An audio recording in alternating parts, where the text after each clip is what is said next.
guys, it's your girl Bougie Bree. Thanks for hanging out with me today. I really appreciate it.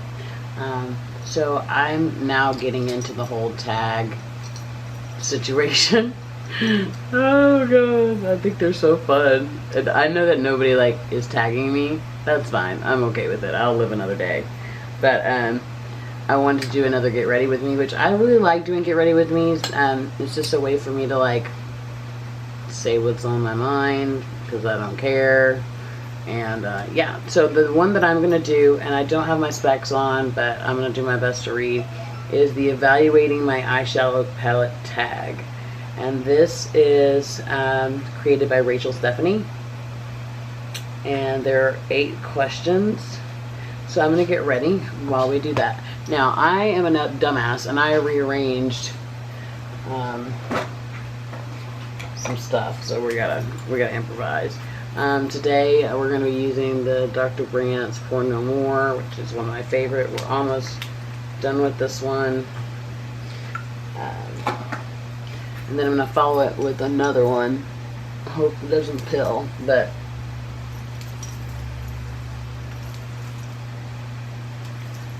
I started a new job, making way more money than I was making before, doing something that I specialize in, and I'm really excited about it. So I've been off for a couple of weeks, but I can't wait to hit the ground running next week. It's going to be a lot of fun.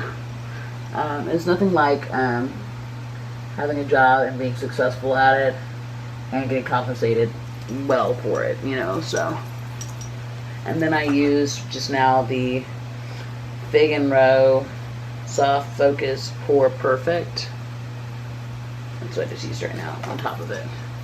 So we're gonna let that dry. And I usually have my fan right here, but it's over here, so I don't have enough room.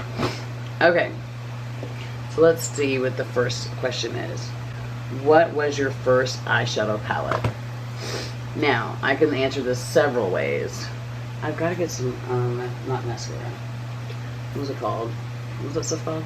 Foundation that's behind you guys. On my eye. Okay, I'm gonna just reach over here and pray to God that nothing gets knocked over. Okay. I'm gonna be using the Tarte Shape Tape foundations, 2 different colors because I don't know my color.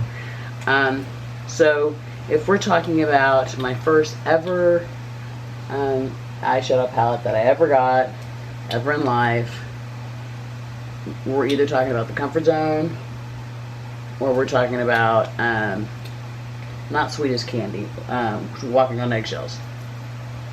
Now, if we're talking about the first high-end, God, my eye, something's in my eye, high-end eyeshadow palette that I ever got, we're definitely talking about the Lorac Pro.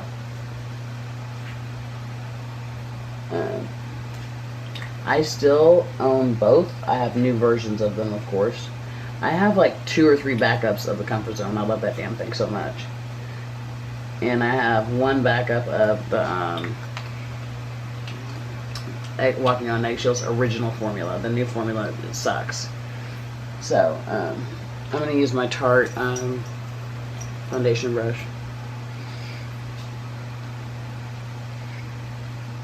So, those are the answers.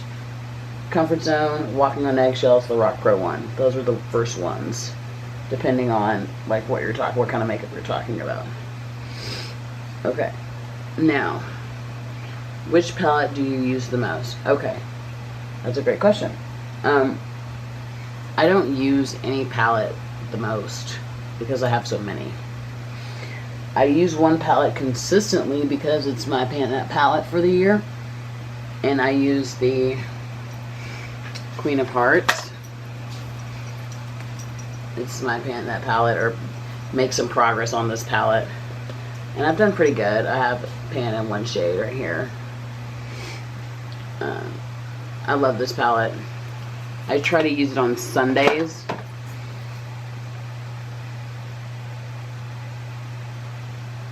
So that's the one that I use the most frequently. But I have so many eyeshadows, I don't have a chance to just sit and be with the palette for more than 1 day at a time. I don't have that luxury. which is unfortunate, to be honest with you. I'm going to use my Fit Me Maybelline powder. One of my favorite loose powders ever, and it's like $5.99.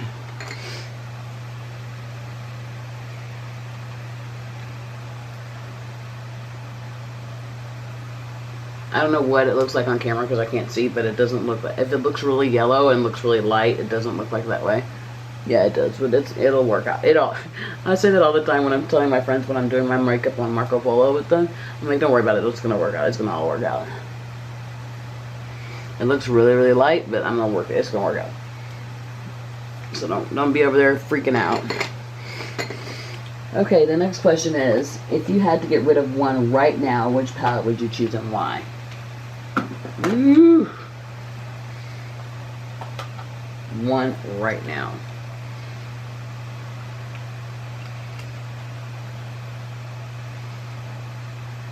Gosh, that's one right now. What would I choose and why? That is a really hard question. I love all my stuff. I mean, I really truly do. I don't. Let me hold on. Let me give it a think.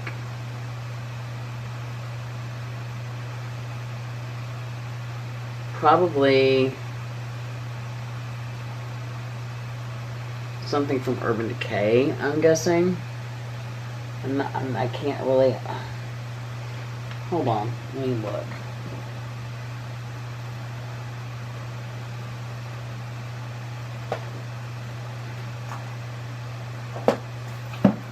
I don't really think there's anything I would want to get rid of.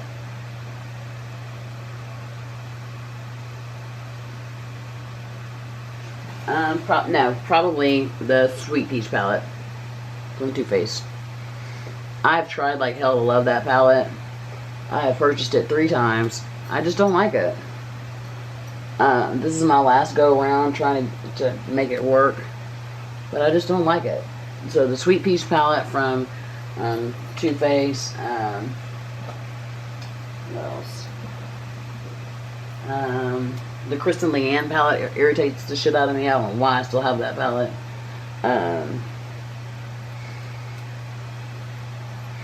What else? Morphe's palettes, just because they're so damn big. Yeah, it looks really, really light, but it'll work out good. And then, I mean, those are some ones that I would get away.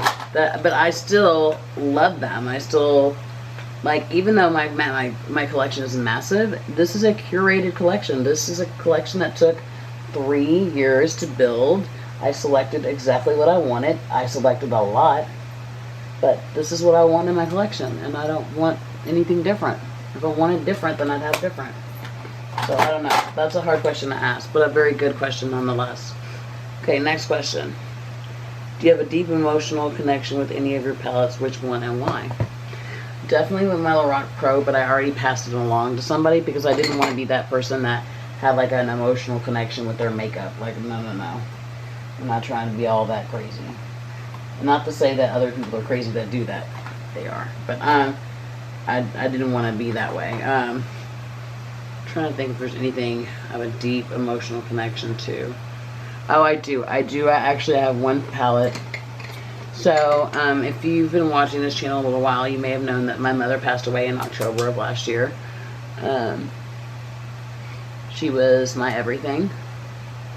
And, shortly after she passed away, I was going through her stuff, and I found this. This is the white chocolate chip palette. I'd given it to her, and I just knew she wasn't going to use it. And when I opened it up, it had been used. It had been used, and looked like she liked it a lot. So this is very meaningful to me. I keep it up here, right up here in the front with me.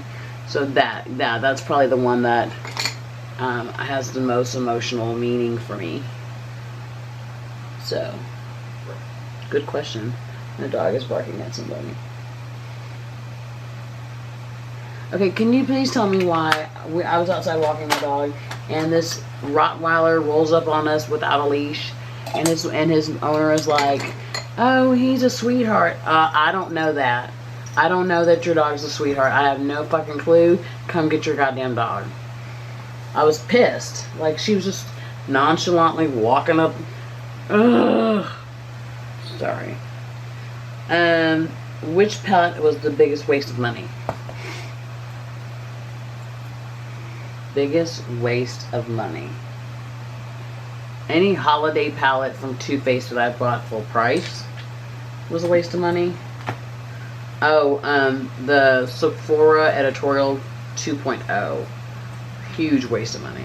Huge waste of money. It's nothing like the regular editorial. Sorry, I'm putting myself up.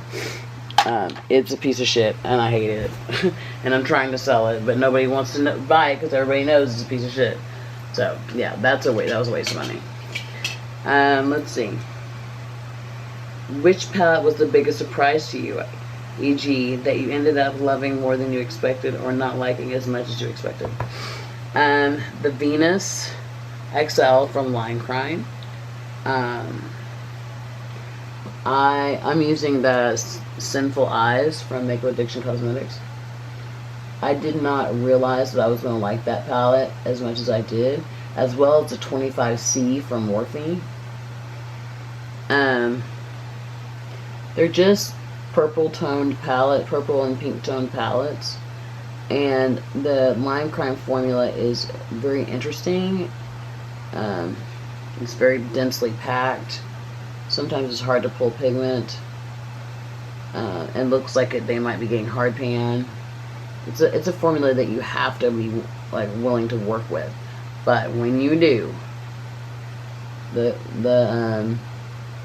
looks are amazing. I used it 1 week and I wanted to keep using it. I didn't want to stop using it. I loved it.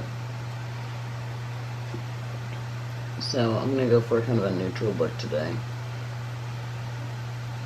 just in case I need to see somebody important. Maybe not, maybe a little bit grungy, I don't know.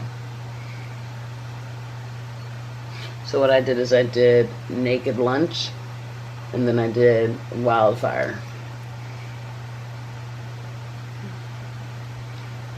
I took Naked Lunch probably all the way to the edge of the crease, and then Wildfire all the way in the inner part. Okay, and then we're going to go with Cranberry Liqueur, which is this one right here. No, I didn't clean my brush. It'll be okay. So we're going to bring that down a little bit.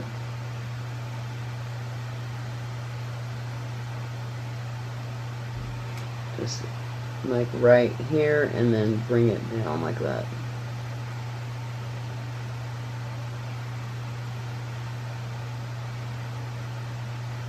Okay, do it on the other eye.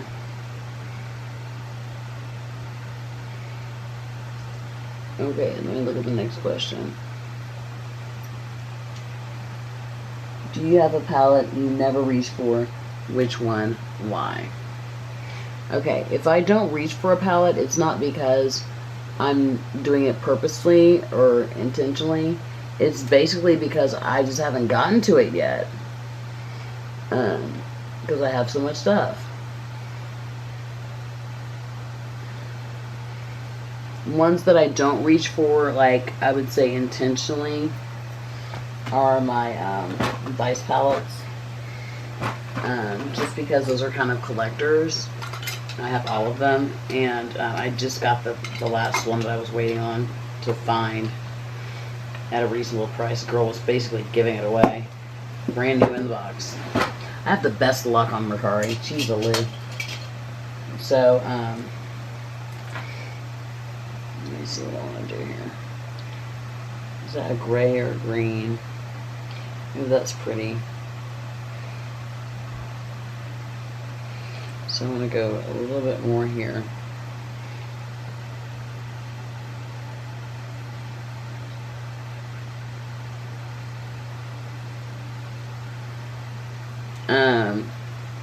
So I don't really reach for those. I don't really reach for my Lorac Pro Mega Pros.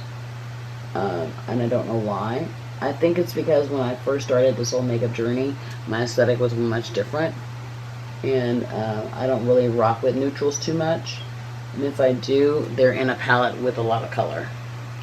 So, alright, so let's go ahead and, for anybody that doesn't spray their brush automatically, I don't know what you're doing. Like, I always spray my brush.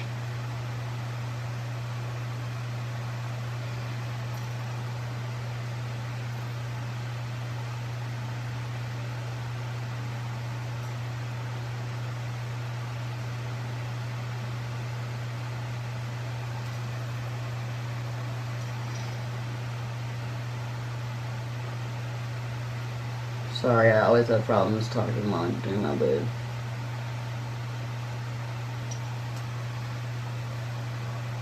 I should have done a different brush.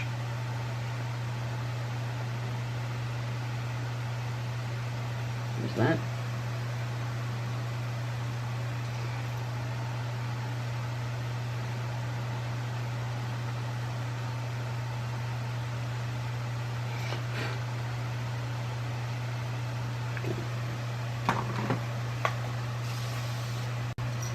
Okay, I heard my camera click off while I was trying to figure out my life with this shadow. Which, by the way, has a shit ton of fallout. But we can look past that.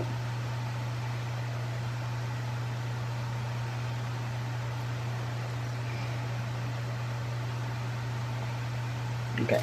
I mean, I wish I could see. Oh, shit. That's it. Okay.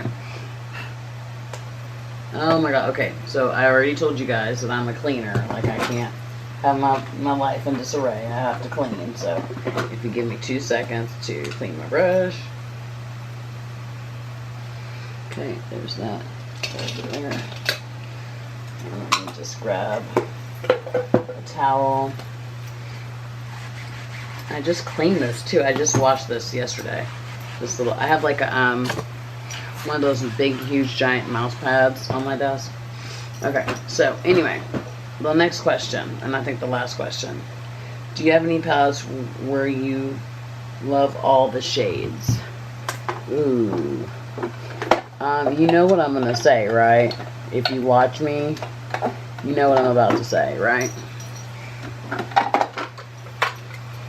What am I gonna say? Take a guess. Take a guess. See if you're right. You're right, Natasha Denona. I don't care what anybody says about Natasha Denona ever in my life. She can do no wrong by me. And everything she does is amazing.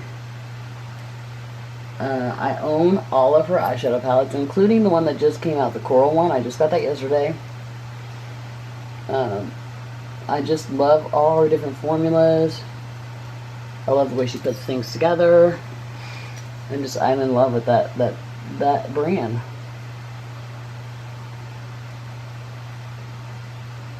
And yeah, there's nothing that she can really do. I mean, ever. Like, I love the brand. I think it's amazing. I remember when I first bought the first two large palettes that were $239. I bought them straight out. And I didn't even touch them for like 6 months because I didn't think that I deserved to touch Natasha's stuff. I don't know how crazy that is, but I just really enjoy that formula. And there's nothing that she's made ever that I've been disappointed with. Ever. So that's just how I feel about that. If you don't agree, that's fine. But I'm telling you right now, Natasha is where it's at. I'm going to use the Last Princess. I've been trying to use that and the Exhibitionist up because I hate them both. Well, no, let me strike that, reverse it. I don't like the Exhibitionist. It's shitty. It's shitty compared to what I used to use in high school. This is not the same formula. It sucks. The Last Princess is good for like on days where I'm not trying to be like super looking lashy. Do you see my dog? She's sitting up here and want me to talk to her. What do you want, Nala? My dog's name is Nala Fiona. And she's a brat. I rescued her from the Houston SPCA. And she's 6 years old, and she's sponsored, so her adoption was free. She's 6 years old. She is a Malinois and a Dutch Shepherd. The same dogs that are used in the Israeli Army and the Secret Service of the United States, and the same dog that was used to capture Osama bin Laden. That's my dog. She's extremely smart and very loyal. Like, if I go to the bathroom and I'm in there too long doing whatever, I promise you, as soon as I open that door, she's gonna be right there, waiting on my ass. Okay, I think that's it. I think that's all the ones that did I answer that? Yeah, I think I answered all of them. I think I did. Do I still look kind of, I don't know, we'll figure it out. It's okay, it's just makeup. That's my theory on like almost everything in my life. It's just makeup and it's just hair. It'll grow back, you can wash it off.